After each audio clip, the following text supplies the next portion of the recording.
Hey everyone, welcome back to my Rachel Maiden art channel, or welcome if you're new. Today I wanted to share something that came up in my own studio. I have an acrylic painting that I varnished in matte varnish several months ago, and over time I realised the finish was just a bit too matte for this piece. The colours felt slightly flattened, especially in the darker areas, so I decided to change the finish, and that's what this video is about. Once a painting is varnished, it can feel quite final, like that's it, decision made. But acrylic varnish isn't quite as unforgiving as it feels, as long as everything is properly cured. I use Winsor Newton Galeria, so that's what I'll be working with and talking about specifically today. So you may be asking that question, and the answer is yes. It's absolutely fine to do as long as the original varnish has fully cured. In my case, the painting had been varnished for several months, so there was no issues at all. Yay! For this particular painting, the matte varnish ended up feeling a little too flat. Some areas looked slightly chalky, and the darker colours didn't have quite the depth I wanted. Satin sits nicely in the middle.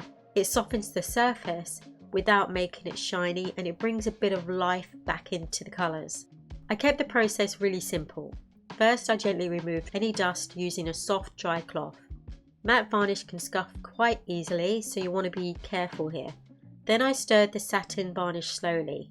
Never shake it because satin varnish contains matting agents, so you could end up with these tiny little bubbles.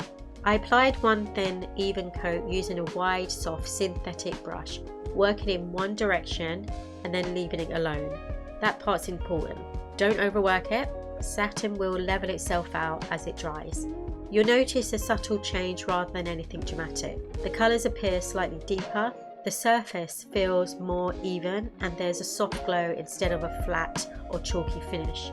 If the varnish looks a bit uneven while it's drying, don't panic. Let it dry fully and check it the next day. So if you varnished a painting in matte and later decide it's not quite right for that piece, it doesn't mean you're stuck with it. As long as the varnish is fully cured and you're using compatible products, applying satin over matte is completely fine. If this video was helpful, feel free to give it a thumbs up. And if you're an acrylic artist learning as you go, make sure you've subscribed. I share my painting journey, what I learn along the way, and behind the scenes of building my art business. Thank you so much for watching, and I'll see you in the next one.